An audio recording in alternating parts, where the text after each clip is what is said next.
செய்த வரைக்கும் நிறுத்தலாம். நீங்க சில பேர் செய்து முடிச்சிட்டீங்க, செய்து முடிக்காதவங்க வீட்டுல போயிட்டு அதை செய்து முடிச்சிரு. சரியா? சரி, இன்று நாம் என்ன படித்தோம் என்பதை எனக்கு ஒரு ஆள் சொல்ல போறாகும். என்ன படித்தோம் என்பதை புகேந்திரன் சொல்லுங்க. என்ன படித்தோம்?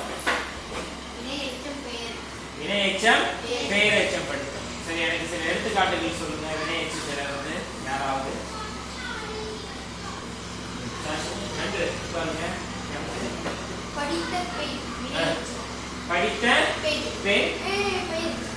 பெயரெச்சம். ஓகே, நன்று. வேறு வேறாள். நன்று உட்கார்ந்து. வேறாள்.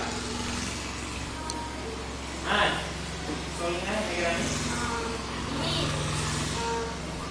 சொல்லிட்டு சொல்லுங்க.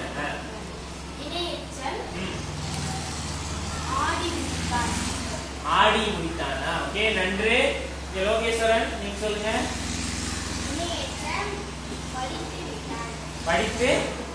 படித்து விட்டான். என்ன எச்சம்? வினையெச்சம். ஓகே, நன்று. உட்காருங்க. சரி, இறுதியா விக்ரம். என்ன எச்சம்? வினையெச்சம். சரி, நன்று. சரி, சார் இப்பொழுது நான் உங்களுக்கு சில சுற்றுலர்களை சொல்றேன். நீங்க அதை சொல்லணும். என்ன எச்சம் என்பது நீங்க சொல்லணும். சொல்றவர்கள் கையை உயர்த்தி சொல்லணும். சரியா? சரி, பாடும் குயில். சாஜி சொல்லுங்க. பெயர். ஓகே, நன்று. பாருங்க. வரும் கூட்டம். விக்ரம் சொல்லுங்க. வரும் கூட்டம். வினையெச்சமா பெயரெச்சமா? ஏன் வினையெச்சம்? ஏன்னா வரும் கூட்டம். வரும் வந்து பாதியோட நிக்குது. அதனால வினையெச்சம். தவறு. சரியாக சொல்லலாம். என்ன சொல்ல பார்த்து நம்ம முடிவு பண்ணணும்? கடைசி சொல்லதான் பார்க்கணும். முன்னுக்கு சொல்லதான் எச்சம் ஆகி நிக்குங்க. கடைசி சொல்ல என்ன சொல்லு? கூட்டம். கூட்டம் என்ன சொல்லு? என்ன சொல்லுன்னா பேர் சொல்லு. அப்ப என்ன எச்சம்? அது பேர் எச்சம். ஓகே, ஒரு கை தட்டி கொடுங்க.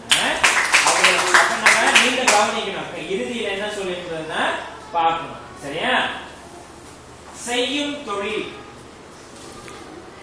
என்ன எச்சம்? புகேந்திரன் சொல்லுங்க. ஏன் வினை எச்சம்? ஒரு வேலையை செய்யறாங்க. ஒரு வேலை செய்யறதுனால அது வினை எச்சமா? செய்யாத தொழில்னா தவறு. நீங்க முயற்சி பண்ணல. சரியா? சாஷினி சொல்லுங்க. ஏன் பெயர் எச்சம்? தொழில் வந்து பெயர் சொல்லுது. தொழில் என்பது பெயர் சொல்ல குறிக்கிறது. வேலையில புகேந்திரன், நீங்க என்ன எதை போய் பாக்குறீங்க? நீங்க எந்த சொல்ல பாக்குறீங்க? செயல போய் எப்பதான் பார்க்கணும்? எந்த சொல்ல பார்க்கணும்னு சொல்லியிருக்கேன். கடைசி சொல்ல பார்க்கணும்னா முடிவு பண்ணணும். கடைசி சொல்ல வினை முற்றாக இருந்தா அது வினை எச்சம்.